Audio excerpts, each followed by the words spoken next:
Hello friends, welcome back to my YouTube channel Harish pharmacy Pathshala. तो आज हम डिस्कस करने वाले हैं एंटीबायोटिक्स के बारे में। आपने एंटीबायोटिक्स अपनी लाइफ में एक बार तो ज़रूर लिया होगा, ठीक है। तो आज हम इसके बारे में ही डिस्कस करेंगे। एंटीबायोटिक्स क्यों लेते हैं, कब लेते हैं। एंटीबायोटिक्स तब लेते हैं जब हमारी बॉडी में बैक्टीरिया सेल्स जो होते हैं वो ग्रो करने लग जाते हैं, जब हमें कोई डिजीज होने लग जाती है बैक्टीरिया की वजह से, ठीक है। तो उसको किल करने के लिए, उसकी ग्रोथ को रोकने के लिए हम क्या लेते हैं, एंटीबायोटिक्स लेते हैं, ठीक है। तो एंटीबायोटिक्स जो होते हैं वो आपने नाम तो सुना ही होगा, एंटीबायोटिक्स, ठीक है। एंटीबायोटिक्स को सबसे पहले किसने डिस्कवर किया था? सर अलेक्जेंडर फ्लेमिंग ने 1928 में पेनिसिलिन नाम का एक एंटीबायोटिक्स डिस्कवर किया था। तो उन्होंने ऑब्जर्व किया था कि जो ये एंटीबायोटिक्स है, हम ये जो बैक्टीरिया के अंदर जो बैक्टीरिया के सेल को किल कर रहा है, उसकी ग्रोथ को रोक रहा है। तब जाके इन्होंने ऑब्जर्व किया कि पेनिसिलिन एक बहुत ज़रूरी है बैक्टीरिया को किल करने के लिए, यानी जो बैक्टीरिया से हमें डिजीज हो रहा है उसको रोकने के लिए एंटीबायोटिक्स बहुत ज़रूरी है। तो एंटीबायोटिक बहुत टाइप्स के होते हैं। तो हम पहले डिस्कस करेंगे जो बैक्टीरिया सेल है, ठीक है। हम डिस्कस करेंगे जो बैक्टीरिया सेल है उसके बारे में सबसे पहले हम डिस्कस करेंगे, ठीक है।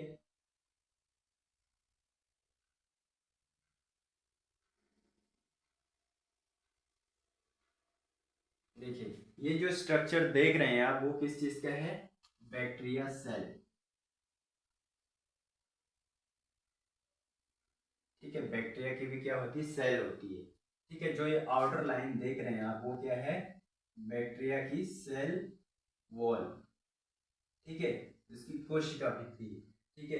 अब ये जो इनर लाइन देख रहे हैं वो क्या है?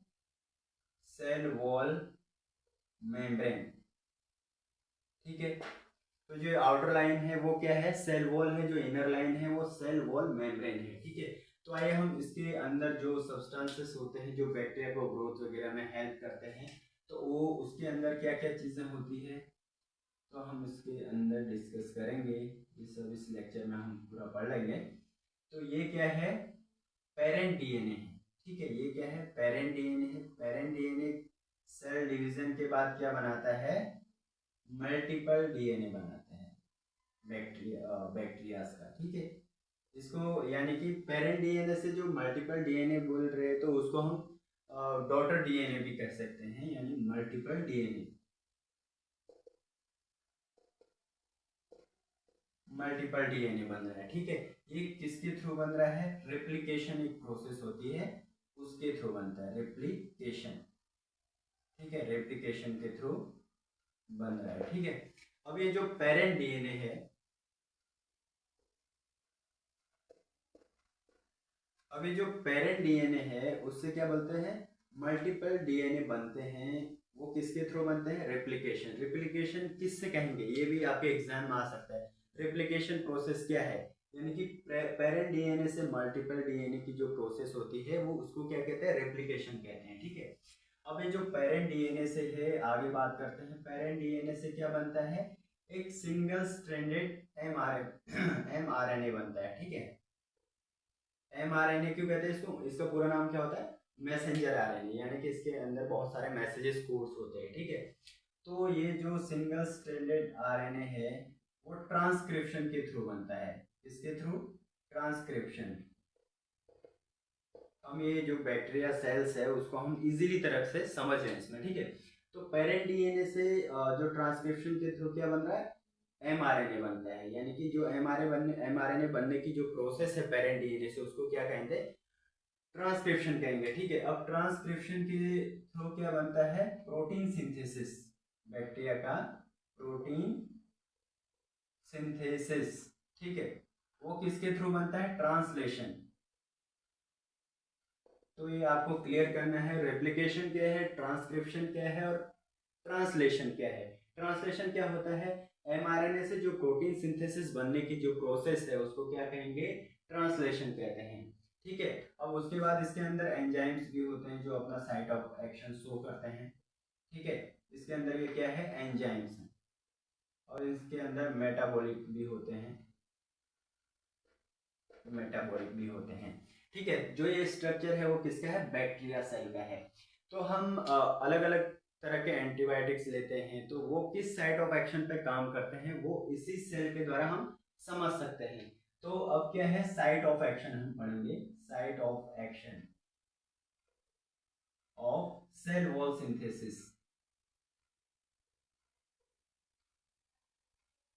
तो इसमें हम जो एंटीबायोटिक्स लेते हैं, इसके अंदर जो एंटीबायोटिक्स फर्स्ट एंटीबायोटिक क्लास लेते हैं, बीटा लैक्टम, पेनिसिलिन वगैरह हो गए, सिफेलोस्पोरिन्स हैं, वो सब ये सेल वॉल सिंथेसिस को डैमेज करते हैं। जो ये सेल वॉल है वो क्या करेंगे, वो एंटीबायोटिक्स क्या करेंगे, इसमें हाईली ऑस्मोटिक प्रेशर रहता है। हाईली ऑस्मोटिक प्रेशर होने की वजह से वो सेल वॉल सिंथेसिस को ही इनहिबिट करते हैं, जिससे क्या होता है, बैक्टीरिया मर जाता है, बैक्टीरिया किल हो जाता है। इसीलिए इनको क्या कहते हैं, पेनिसिलिन को बैक्टीरियोसाइडल, साइडल यानी बैक्टीरिया मर रहा है वहां पे।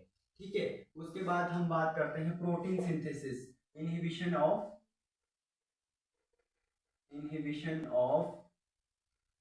Protein synthesis. उम्मीद है आपको अच्छी तरह से समझ आ रहा होगा।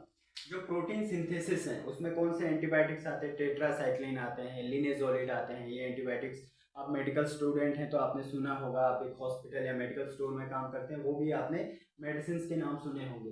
तो ये प्रोटीन जो सिंथेसिस हो रहा है उसको क्या करता है, इनहिबिट करता है, उसको रोकता है। यानी कि ये कहाँ पर काम करेगा, ट्रांसलेशन पे काम करेगा। अब जो mRNA से प्रोटीन सिंथेसिस की जो प्रोसेस हो रही है उसको ही ये एंटीबायोटिक्स रोक देंगे, या ट्रांसलेशन की प्रोसेस को ही रोक देंगे। तो वहां पे क्या होगा, बैक्टीरिया की जो ग्रोथ है वो रुक जाएगी। तो इन्हें बैक्टीरियोस्टेटिक कहते हैं, यानी कि बैक्टीरिया की जब ग्रोथ रुक जाती है तो अपना काम नहीं कर पाएगा। ठीक है, तो ये प्रोटीन सिंथेसिस रुक जाएगी। अब बात करते हैं डीएनए के function, DNA function and synthesis. ठीक है, जो ये डीएनए फंक्शन एंड सिंथेसिस को इनहिबिट करेगा, यानी कि वो कौन से प्रोसेस को इनहिबिट करेगा, रेप्लिकेशन को। जो पेरेंट डीएनए से सब डिवीजन होके जो मल्टीपल बैक्टीरिया के सेल बन रहे हैं, मल्टीपल डीएनए बन रहे हैं, वो रेप्लिकेशन के थ्रू बनते हैं, तो रेप्लिकेशन प्रोसेस को ही रोक देता है। ठीक है, तो यहाँ पे जो रेप्लिकेशन की जो प्रोसेस है उसको ही रोक देगा, तो क्या होगा, बैक्टीरिया ऑटोमेटिक डीएनए नहीं बनेंगे तो वहां पे ही किल हो जाएगा, यानी कि वो डिवाइड नहीं हो पाएगा, एक बैक्टीरिया से दूसरे बैक्टीरिया वो नहीं बना पाएगा। ठीक है, तो इसमें कौन सी एंटीबायोटिक्स आते हैं, जैसे रिफाम्पिसिन है, रिफाम्पिसिन ये एंटीबायोटिक्स, ये ट्यूबरकुलोसिस जब टीबी हो जाती है उसमें भी यूज होती है। ठीक है, अब साइट ऑफ एक्शन की बात करेंगे तो अब हम बात करेंगे बैक्टीरिया जो सेल वॉल मेम्ब्रेन है उसको लीकेज करता है, लीकेज एंड ब्रेकेज। ये किस प्रोसेस पे होता है, ये जो हमारी सेल वॉल मेम्ब्रेन है, ठीक है, उस पे क्या करता है ये जो इस लीकेज एंड ब्रेकेज के लिए जो एंटीबायोटिक्स आते हैं, कोलेस्टिमिथेट होता है, ठीक है, पॉलीमिक्सिन है, ये सारे एंटीबायोटिक्स इसमें काम आते हैं। तो ये क्या करता है, जो ये सेल मेम्ब्रेन है बैक्टीरिया की, उस पर जो डिटर्जेंट है ना, डिटर्जेंट लाइक फंक्शन शो करता है। जैसे डिटर्जेंट यानी वो क्या करता है, जब हम कपड़े धोते हैं तो डिटर्जेंट वो कपड़ों के अंदर जाके स्पोर्स बनाते हैं, जिससे वो जो कपड़ों में जो मैला लगा रहता है वो सब आ जाता है। तो डिटर्जेंट लाइक स्ट्रक्चर यानी सेल वॉल मेम्ब्रेन है, उस पर क्या करेगा, स्पोर्स बनाएगा, छिद्र बनाएगा।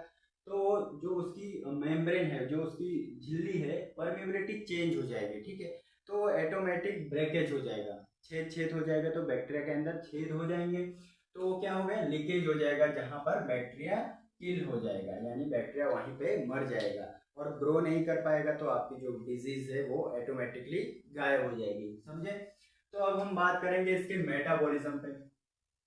मेटाबॉलिज्म, अब बैक्टीरिया के अंदर जो मेटाबॉलिज्म हो रहा है, तो ये जो कुछ मेटाबॉलिज्म के लिए एंजाइम्स होते हैं, तो उन एंजाइम्स के फंक्शन को ही क्या कर देता है, इनहिबिट कर देता है। उसमें जो एंटीबायोटिक्स आते हैं वो सल्फोनामाइड्स होते हैं, ट्राइमिथोप्रिम होता है, बैक्टीरियम डीएस में ये कंटेंट आता है, ट्राइमिथोप्रिम वगैरह, ये सब जितने एंटीबायोटिक्स आते हैं वो उसके जो मेटाबॉलिज्म यानी एंजाइम सिंथेसिस होते हैं, एंजाइम्स का जो वर्क होता है बैक्टीरिया के अंदर, उनको ही इनहिबिट कर देता है, जिससे बैक्टीरिया किल हो जाता है। ठीक है, तो यहाँ तक आपको समझ आया। यानी जो एंटीबायोटिक्स होते हैं वो बैक्टीरिया के इस पूरे सेल के स्ट्रक्चर पे ही काम करता है। आप एंटीबायोटिक्स लेंगे, वो एंटीबायोटिक्स के अलग अलग क्लास होते हैं, अलग अलग डिजीज यानी अलग अलग, यानी कि वो किस साइड ऑफ एक्शन पे काम करेगा वो सब कुछ देख के ही एंटीबायोटिक्स सेलेक्ट करते हैं। ठीक है, चलिए आज के लिए इतना ही। और अगर आपने मेरा चैनल सब्सक्राइब नहीं किया है तो please subscribe and like and share please. Thank you.